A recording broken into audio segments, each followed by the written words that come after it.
nabashuje kandi bayikaze muri video n'ibihe bimenyetso kugaragariza ko umuntu adakuze. Iyi video y'uyu munsi igiye kubagezaho ibimenyetso byakugaragariza ko umuntu adakuze n'ubwo wakwitwara umuntu n'uko wakwitwara imbere y'uwo muntu udakuze. Nusanga nawe ufite ibyo bimenyetso cyangwa se ukamenya umuntu ufite ibimenyetso, ikigamije si ugusenya cyangwa se guca amazi mugenzi wawe, ahubwo icya mbere ni ukumenya uko kuba udakuze ari ikibazo. Icya kabiri ni ukwiga ukuntu wahinduka ukaba wowe nyawe ugakura, kuko gukura ntibivuze ko ufite imyaka myinshi.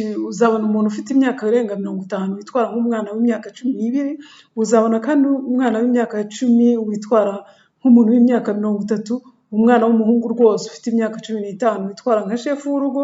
Uzabona ibi byose bigaragariza ko gukura bitareba imyaka umuntu afite. Komera urebe muri iyi video, ukomeze ukurikire iyi video, uraza gusobanukirwa byinshi kurushaho. Mbere yo kukugezaho ibi bimenyetso ndashaka kubanza kukugezaho inkuru yabayeho, kandi ndabizi ko no muri iyi minsi nabwo bibaho. Wenda nawe hari ahantu bizi, uraza kunyandikira muri comment. Twigeze guturana n'umuryango wasangaga buri gihe uhora muri fete.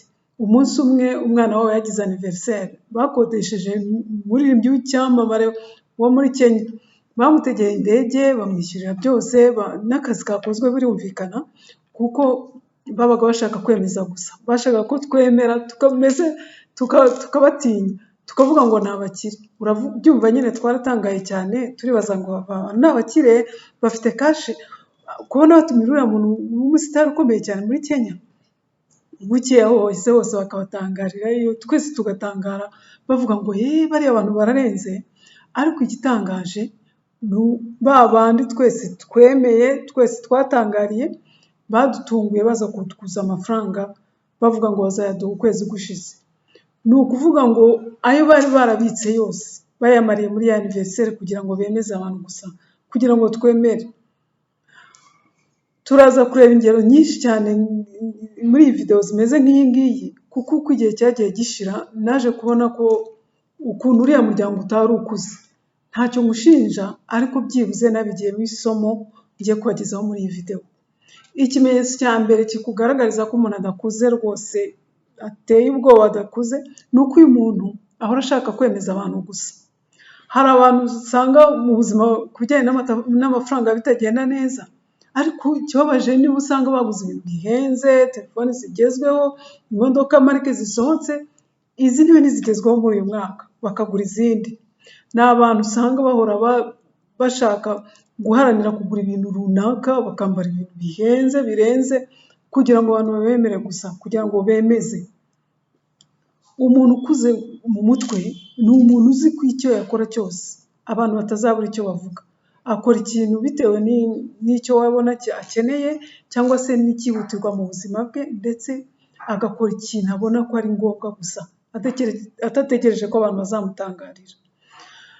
Uzumva umuntu arimo akuganyira ko nta kigenda muri iyi minsi, ko afite ibibazo by'amafaranga. Uyu muntu kandi akatangira kukubwira isabukuru ye ngo iregereje, isabukuru yanjye iri mu mezi 2 agiye kuza, afite ibibazo by'amafaranga, kandi agatangira kukubwira isabukuru ye y'amavuko. Iyo tariki yegereje, ugasanga bamwe bafashe credit kugira ngo bazagure keke zirenze 20, buri nyuguti ugasanga ifite inyuguti y'izina ugasanga ifite keke yaryo. Abantu bose bafite iyi myumvire usanga badakuze mu mutwe.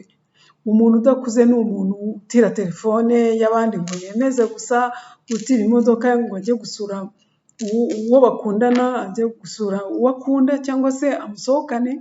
Hari n'abafata ideni kugira ngo bagure iPhone igezweho, iPhone marike ya nyuma, marike iheruka, kugira ngo bemeze gusa, kugira ngo abantu bagutangarire, mbese babone kurenze n'ibindi. Ibyo si byo bizatuma abantu bakwemera. Abantu bakwemera gute nawe ubwawe utaragera ku rwego rwo kumva wiyemeye, rwo kumva mbese ufitiye icyizere? Ikimenyetso cya kabiri kikugaragariza ko umuntu akabije kudakura, ni uko uyu muntu ibibazo afite byose abigereka ku bandi. Ni ukuvuga ngo ibitagenda byose mu buzima bwe byatewe n'abandi. Nyamara uyu muntu ukuze, ubundi umuntu ukuze mu mutwe ni umuntu uzirikana ko ari we ugomba kwigeza ku iterambere, ko ari we ugomba kwigeza ku buzima bwiza aharanira kuzageraho, kandi ko ari we ubwe, ko ari we ntandaro y'ubuzima bubi, ari nawe ntandaro y'ubuzima bwe bwiza azageraho, ashaka kugeraho, mbese mu buzima bwe bw'inzozi ze. Kuko nta muntu n'umwe uba ushobora kuguhindura. Nta muntu n'umwe ushobora guhindura ubuzima bwawe atari wowe ubwawe. Iyo ukuze mu mutwe uba uzirikana uzirikana ibyo byose, ko uba uzi ko ibikorwa byawe byose aribyo bizakuvanayo, aribyo bizakugeza aho ushaka kugera. Ntabwo ari amahirwe azahindura ubuzima bwawe, ni wowe ubwawe, ni wowe ubwawe uzahindura ubuzima bwawe. Uzumva abantu bavuga ngo impamvu natera imbere nuko nashakanye na runaka, nuko ntavuye ahantu n'aha, nuko ntari iki n'iki.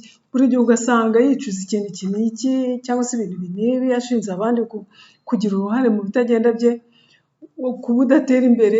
Ugasanga yiyibagiza ko adashobora kubona iterambere riturutse hanze, igihe we muri we ntaririmo muri we, igihe we ndani ntaryo afite. Iyo ukuze uba ufite resiponsabilite ry'iterambere ryawe. Ikimenyetso cya gatatu kikugaragariza ko uyu muntu adakuze, ni uko uyu muntu arakazwa n'ikintu kibonetse cyose, n'ibintu byose. Ugasanga arasubiza buri kintu cyose aragisubiza. Ibintu bimwe na bimwe si ngombwa kubisubiza. Ujya wumva bavuga ngo umusazi si umusazi, ariko umuntu wendereza umusazi niwe musazi. Nicyo bivuze ubundi. Iyo usubiza ibyo ubonye byose, bivuze ko ufite umwanya, kutagira ibyo ugiyeho, bikavuga ko rwose nta kintu na kimwe ushaka kugeraho mu buzima bwawe. Uri umuntu umeze utyo gusa.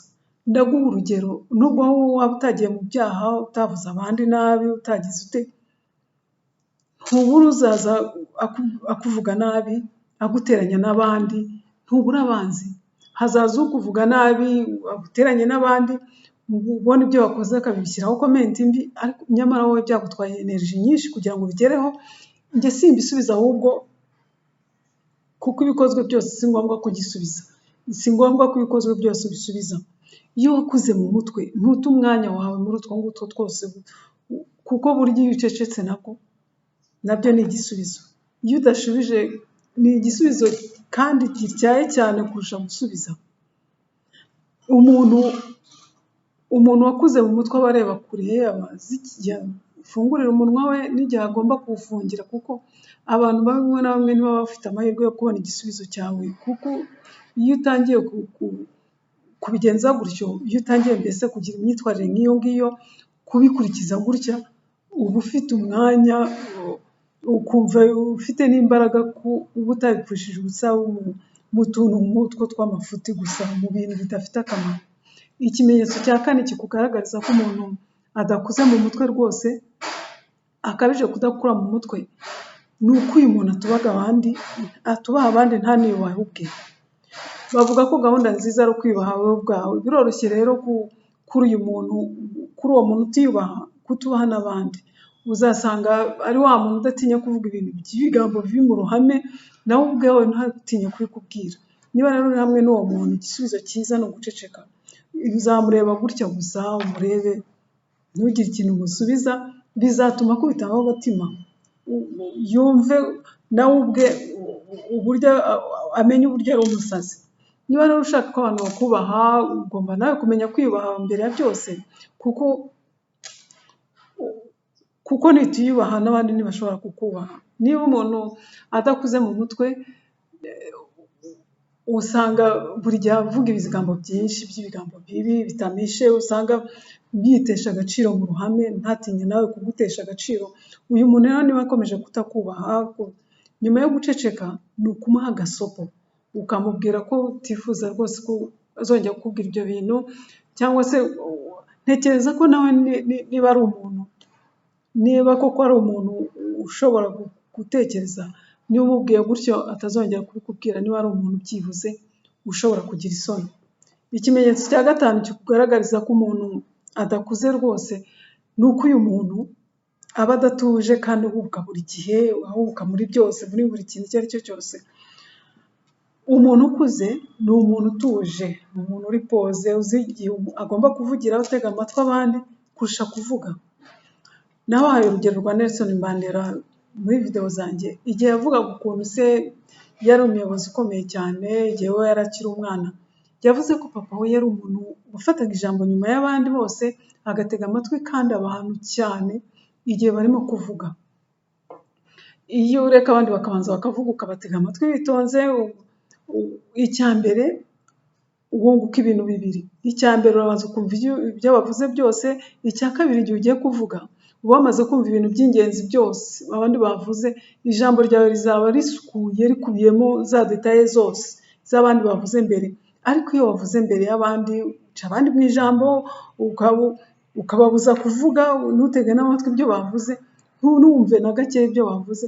Rimwe na rimwe kuvuga nyuma y'abandi ni nk'aho wavuze mbere.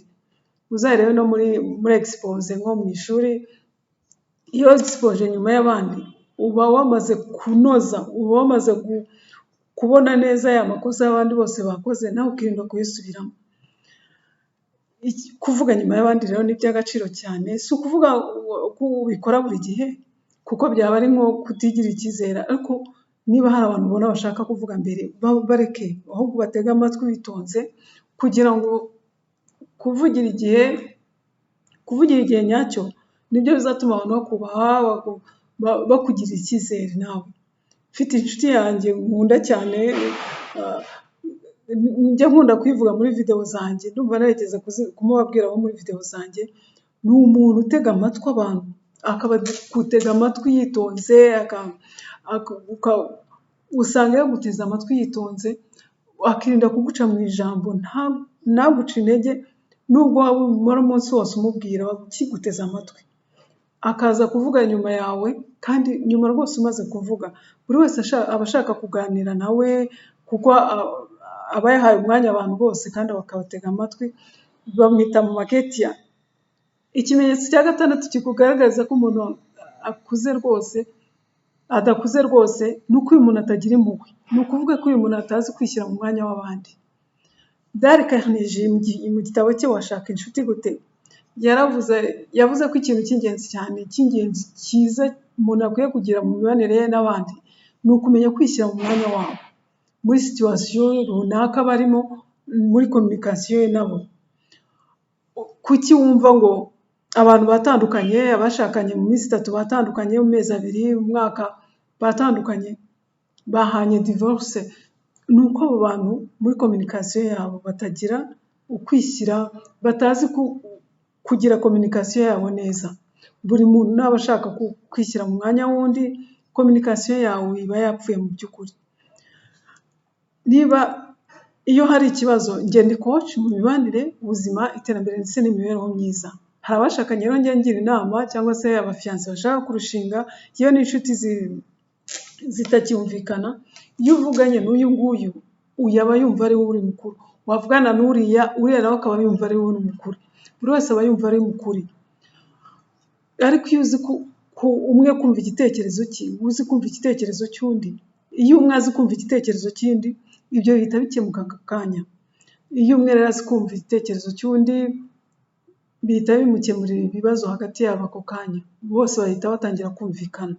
Uramubwira uti ndabyumva, ndumva impamvu bifashe gutya, kuko ndumva impamvu nawe byakubabaje, ndifuza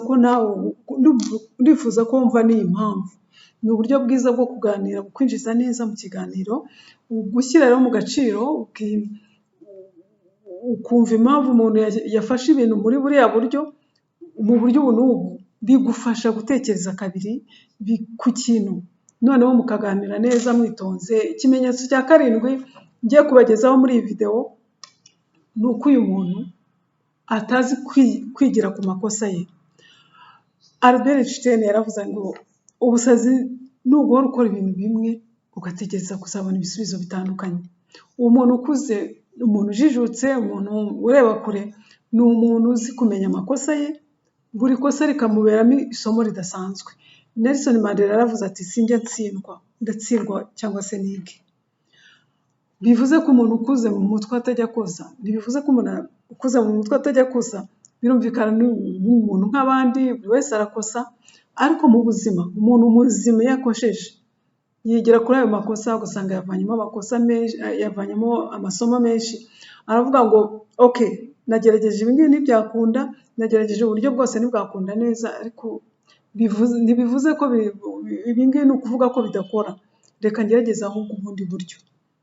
Ariko iyo ukoze uyu munsi ibintu uyu munsi ntibikore, ejo ukabisubiramo ukabigira ubuzima bwawe bwa buri munsi, wabona bitakoze ugahora ubisubiramo buri gihe, ugahora buri gihe ibyo ukora utekereza kuzabona ibisubizo bitandukanye, nta kiba kigenda cyane. Uba udakuze, rwose ari umuntu udakuze. Rimwe na rimwe gerageza kora n'amakosa, hindura, kora ubundi buryo, kora n'ubu buryo, kuko kutagerageza nta na kimwe, utagerageza nta na kimwe ageraho. Iyo utsinzwe uhindura ubundi buryo kugira ngo ugere ku ntego yawe.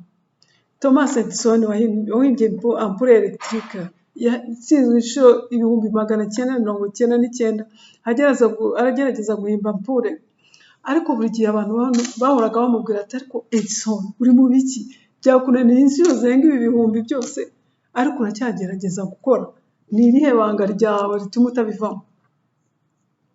Arasubiza ati sinatsinzwe, ahubwo nabonye uburyo burenga ibyo bihumbi byose bwo kudakora ampure electrique. Iyo utangiye kubona ibintu rero muri ubwo buryo, uba wamaze gukura, uba uri sanje, uba ureba kure. Naha rero nsoreje video y'uyu munsi, hari ibindi bimenyetso byinshi bitandukanye nari kuvuga hano muri iyi video, ariko nagerageje kuvuga ibi ngibi kugira ngo iyi video itaba ndende cyane. Ndizera ko iyi video wayikunze, yagufashije. Uduhe like niba wayikunze, kandi uyisharinge ugeze ku bantu benshi cyane, kandi kugira ngo uzajye ifasha abantu benshi cyane batandukanye. Niba utarakora subscribe ukuyikore kugira ngo utazabicikwa na video n'imwe, kandi ujye utwandikira muri comment utubwire uko wabonye video yagufashije. Mbese wakoraga iki kugira ngo niki kikugaragariza ko umuntu adakuze, niki witwaraga gute imbere y'umuntu udakuze. Nawe muri iyi video rero ndizera ko n'ubutaha uzari kumwe natwe. Nitwa Mupenzi, ntibisanzwe, kurikira inzozi zawe, inzira niyi. Bye.